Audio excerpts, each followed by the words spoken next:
I should have known something was off the moment I decided to stop at the old Restwood Motel at the edge of town. It was one of those places you only see in movies, dusty, flickering neon sign and all.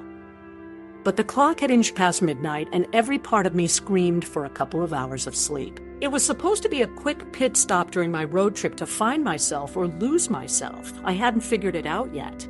The clerk at the front desk wasn't too keen on eye contact. His voice was a low mumble, his words blending together as if he hadn't spoken aloud in days. "Room 5, he said, sliding the tarnished key across the counter. "Cash only. No questions, okay?" The room was at the far corner of the building. It might have been the dim lighting, but everything about it felt wrong. The air smelled stale, like bleach and decay mixed into one unsettling concoction. I flicked on a light switch. The bulb buzzed, casting shadows that seemed to dance at the edge of my vision.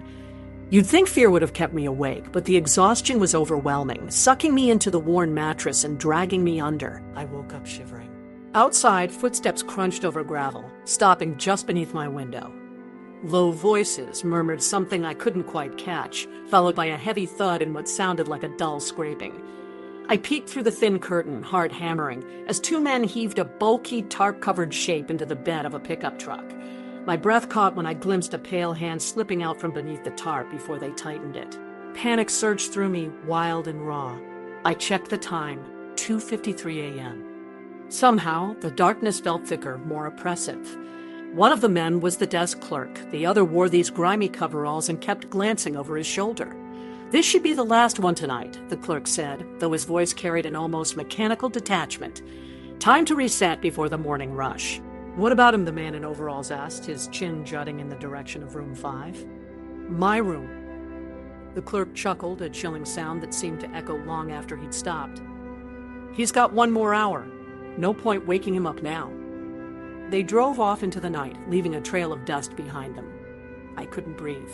These weren't just shadows I had imagined. This was real, and I was trapped in the eye of it. I knew I needed to leave. Now. I was out of bed in an instant, keys in hand, every nerve on fire. The door creaked too loud in the silence, and I could hear my heart beat over the crunching gravel with each step toward my car. The parking lot felt endless, but my car was a beacon, a promise of safety if I could just reach it. I nearly screamed when I heard the door to the motel slam behind me, followed by quickening footsteps. "Where are you headed?" The voice carried across the lot. It was the clerk, closing the distance, a strange glint of metal in his hand reflecting the moonlight. "Leaving before checkout, huh? We don't take kindly to rule breakers." I didn't wait for another word. I sprinted the last few feet, hands shaking as I fumbled with the keys. I forced myself into the driver's seat, turned the ignition, and tore out of there, his shouts muffled by the roar of my engine. In the rearview mirror, I saw him standing in a cloud of dust, slowly fading into the distance as I sped away, my heart pounding like a war drum against my chest. At the first sign of dawn, I pulled into a crowded diner's parking lot where there was light and people and safety.